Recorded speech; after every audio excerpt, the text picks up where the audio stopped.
Hello everyone, and welcome to History with Holly. Before we get started, make sure you have your worksheets in front of you. We have a lot to learn about today, so take a big stretch, shake your body out, and let's get ready to learn. My name is Holly, and I love history. Today, I would like to share some of my country's history with you. Can you guess from my accent which country I come from? I'll give you a clue. We like drinking tea, eating fish and chips, and we have a queen. If you guessed England, Great Britain, or the UK, you're correct. My country can be called by many different names, but during today's lesson, to make things a bit more simple, I will refer to my country as England. Now, before we start, have a quick think. What do you think about when you think of England? We are a small island nation in Europe, and one of our defining features is our royal family. Earlier, I mentioned our Queen. We have had a monarch, which is the fancy name for king or queen, for 1,200 years. However, there have been many battles fought over who should be king or queen in English history. This means our dynasties are often quite short, with different families taking over, unlike Korea, who are well known in the West for their long and impressive dynasties. Today, we will be learning about a famous dynasty from England. It isn't our longest dynasty, but it is one of our most well-known. The Tudor dynasty, or as we tend to call it, the Tudor times.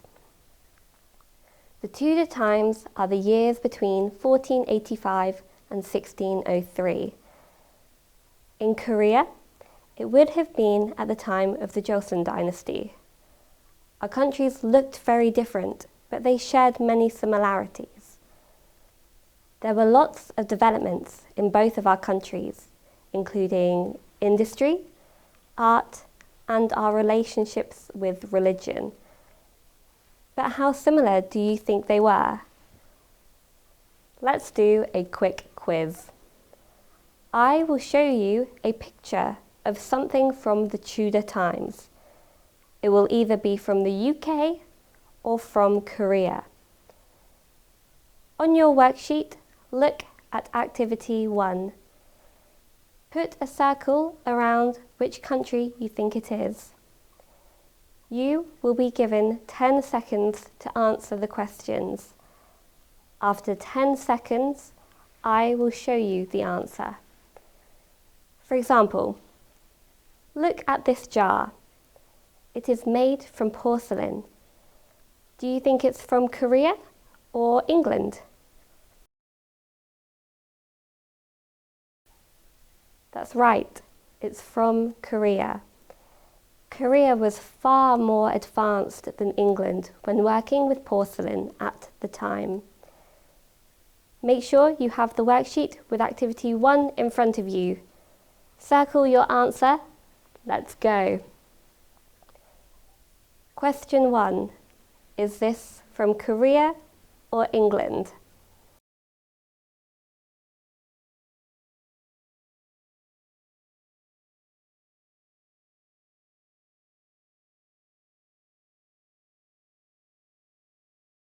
Question 2. Is this from Korea or England?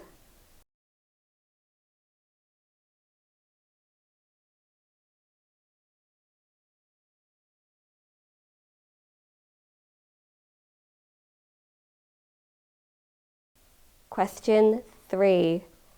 Is this from Korea or England?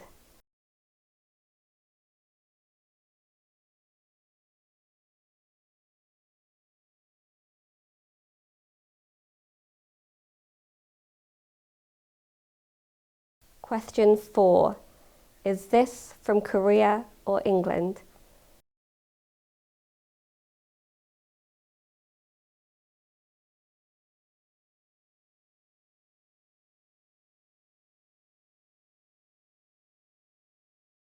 And finally, question 5. Is this from Korea or England?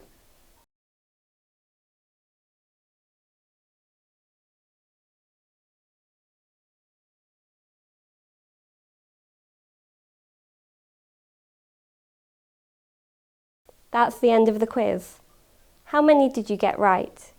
Did you find it easy? Our countries remain the same. In some ways, we are still very different, but in others, we are very similar.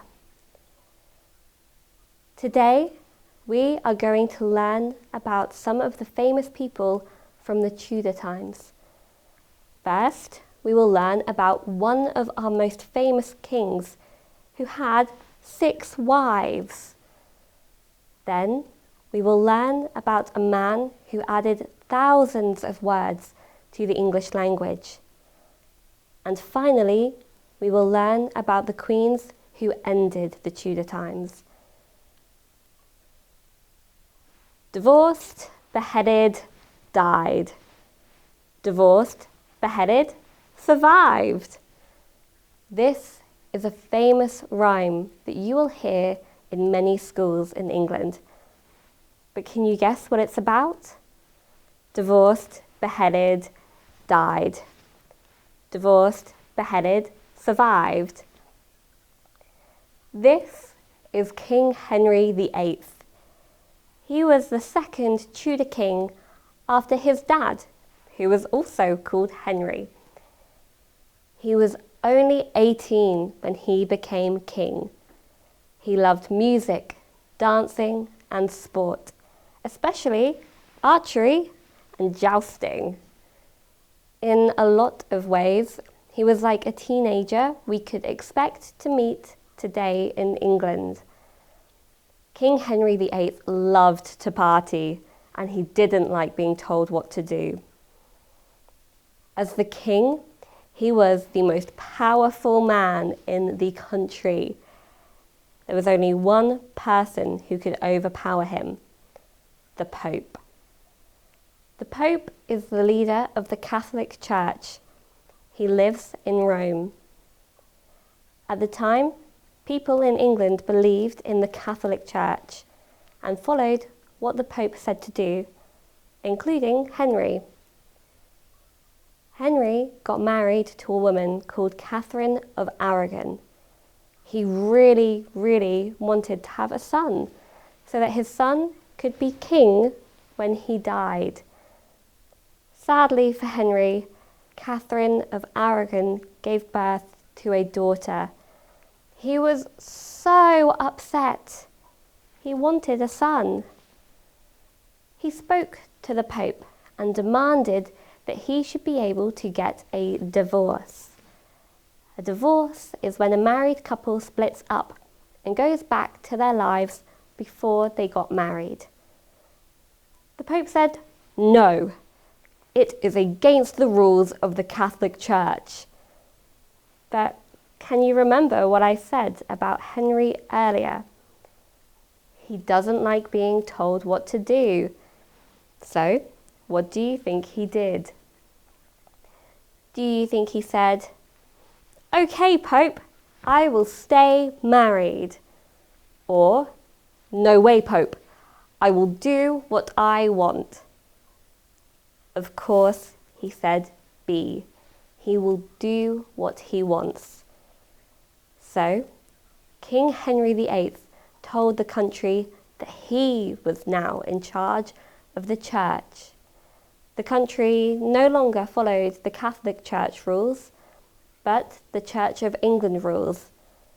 Henry made a new rule which let him get a divorce. He then married Anne Boleyn, but she gave birth to another daughter. Henry was so upset again. He only wanted a son. So, what do you think he did next? If you said divorce, you're wrong. King Henry was so upset that he decided he should chop off Anne's head. And so he did. We call this beheading. Anne was beheaded. Still young, without a son, and single, King Henry got married again. This time, he married a lady called Jane Seymour, and she gave birth to a son.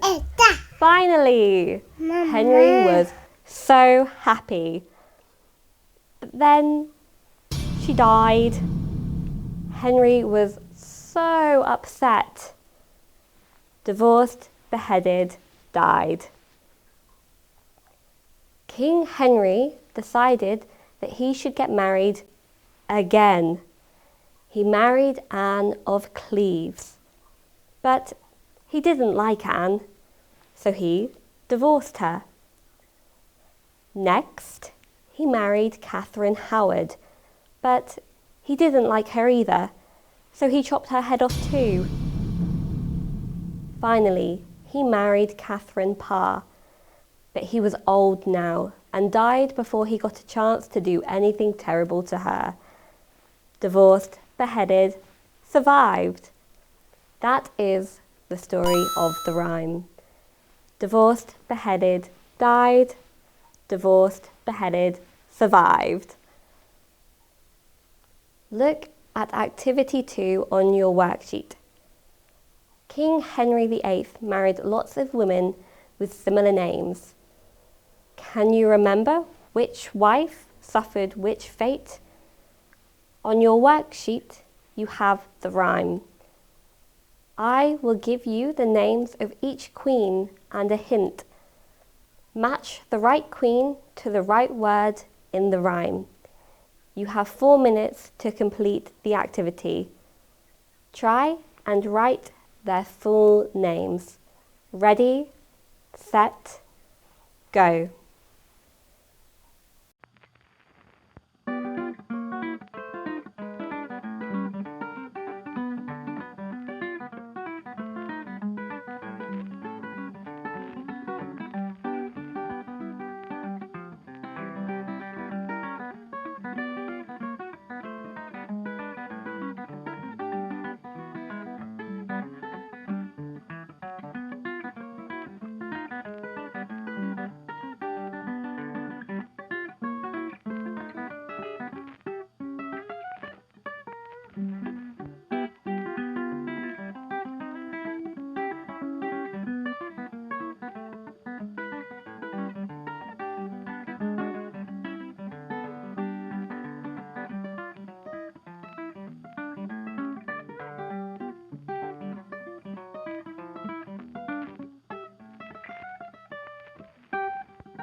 right, time is up. How did we do? Divorced, beheaded, died. Divorced, beheaded, survived. Catherine of Aragon was divorced. Anne Boleyn was beheaded. Jane Seymour died. Anne of Cleves was divorced. Catherine Howard was beheaded, and Catherine Parr survived. Yay! King Henry VIII's love life is so dramatic. It's almost so wild that it seems like it is made up. In fact, people of the Tudor times quite enjoyed making up stories. There was one man who made up the most famous stories of all, though. His name is William Shakespeare. Today, we watch stories through TVs, computers, or on our phones. But in the Tudor times, people could only watch stories acted in front of them on the streets or in theatres. People loved watching plays. Like TV shows and movies today, the actors in the plays became very famous. One of these actors was William Shakespeare, and he is still famous today, but not for acting. Instead, he is famous for writing. Shakespeare wrote many different types of plays. Sad tragedies like Romeo and Juliet, or funny comedies like A Midsummer Night's Dream, and important histories about kings like Henry VIII. They were fun and scary and exciting and serious. William Shakespeare lived over 450 years ago, but his name, plays, poetry, and words are still known all over the world today.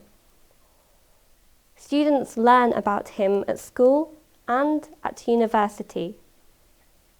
People come from many countries to see where he lived, and his plays are just as popular now as they were when they were first performed all those years ago. He was, and still is, one of the best known writers in the English language. In fact, he was so famous that he actually changed the English language. He invented new words like eyeball and bedroom. Without Shakespeare, who knows what we would have called them? To be or not to be? That is the question. Or it's just a famous line from one of Shakespeare's plays. Here, to be means yes. Not to be means no. We are going to play a guessing game. To be or not to be vocabulary. Look at activity 3 on your worksheet. I will tell you a word from our word bank and its meaning. You will then decide if you think it was invented by Shakespeare or not. If you think yes, it was invented by Shakespeare, put it in the to be list. If you think no, it was not invented by Shakespeare, put it in the not to be list. You will have 15 seconds to decide. I will give you the correct answers at the end. For example, frugal. Frugal means not to spend much money. For a long time, people thought he had invented it, but someone found a book from before Shakespeare's time which also used it. If you look at your worksheet, you can see that No, it was not a word invented by Shakespeare. Ready? Let's go. Green-eyed. Green-eyed means you are jealous. Green with envy is also a popular saying.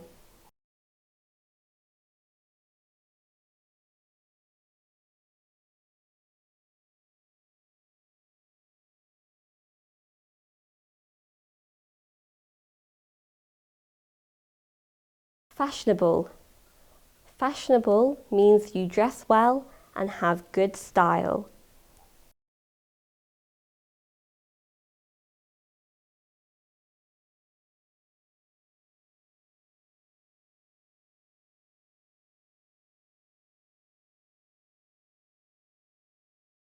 Hurry. Hurry means to do something fast. Bally bally is often translated as hurry hurry.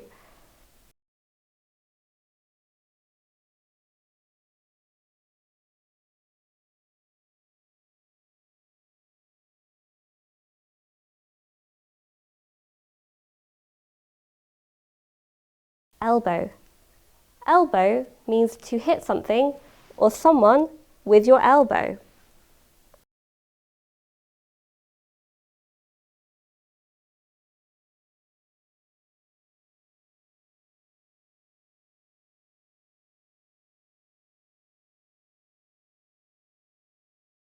Successful. Successful means that you are full of success. Shakespeare was a successful writer.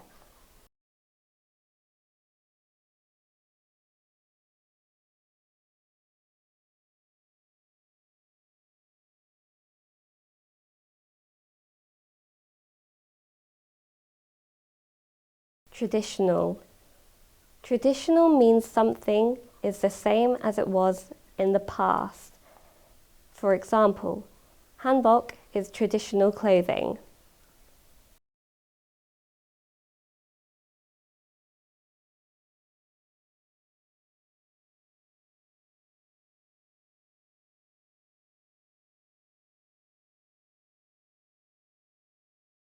Puke. Puke means to be sick or vomit. Ew, gross.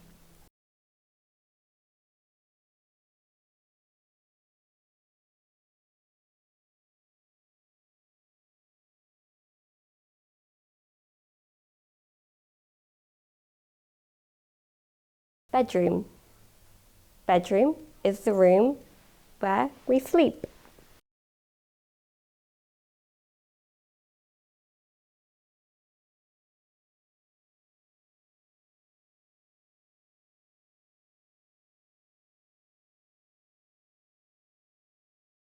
Gloomy. Gloomy means sad, but it also means grey weather, like clouds and rain. The weather in England is gloomy.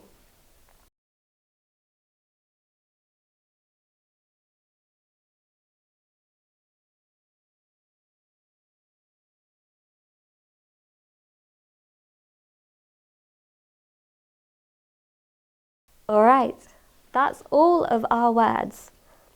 Let's check to see which ones were invented by Shakespeare.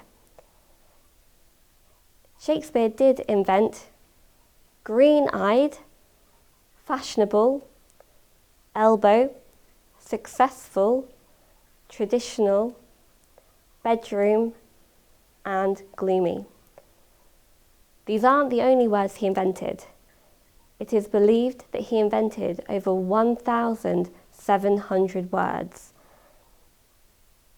Let's look at one final word, Babington. Do you think that Shakespeare invented the word Babington? Can you guess what it means? I'll give you a clue. Think about the word Washington. Washington. Babington. Washington is a famous place and a famous name. Babington is the same. It is a family name and a place in England. It was not invented by Shakespeare. But it is important in Tudor history. There was a man with the family name of Babington who was involved in a famous plan to overrule the last Tudor queen, Elizabeth I. She was the daughter of King Henry VIII. Her mother was Anne Boleyn. Do you remember what happened to Anne Boleyn? That's right. Henry beheaded her. Her cousin Mary was the Queen of Scotland, but she wanted to be Queen of England too. She also wanted the religion of the country to go back to the Catholic Church, like it was before Henry VIII changed it to the Church of England. People who still followed the rules of the Catholic Church supported Mary. They thought that she should be queen, so they wanted to help her. Queen Elizabeth I knew what Mary wanted, so she put her in prison to stop it from happening. She was in prison for 19 years. Still, this didn't stop Mary's supporters from trying to make it happen. Mary sent letters that were written in a secret code to her supporters. They were smuggled out of the prison and decoded. This plan is known as the Babington Plot. Eventually, Queen Elizabeth found out, and so she did what all terrible Tudors did. She sent Mary to go and have her head chopped off. She was beheaded. Like father, like daughter. Look at activity 4. You will see a code. Queen Mary used a secret code like this when she wrote her letters for the Babington Plot. Using the code, decode the words on the next page. They are all words that we have used or learned today in our lesson. When you are finished, you can try writing your own coded message. You will have 6 minutes to complete this activity. Ready? Let's go.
Alright, time's up.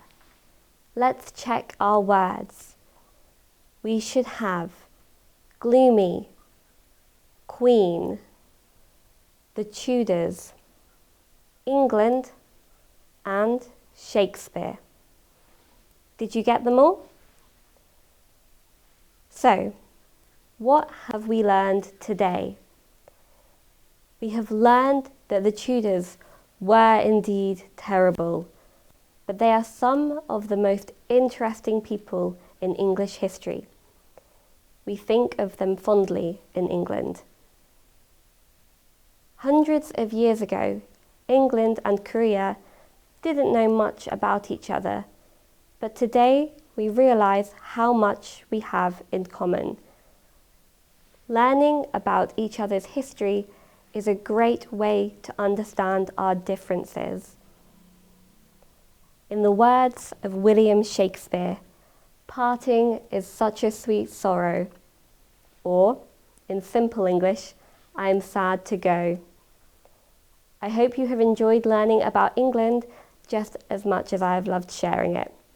Have a great day. Goodbye.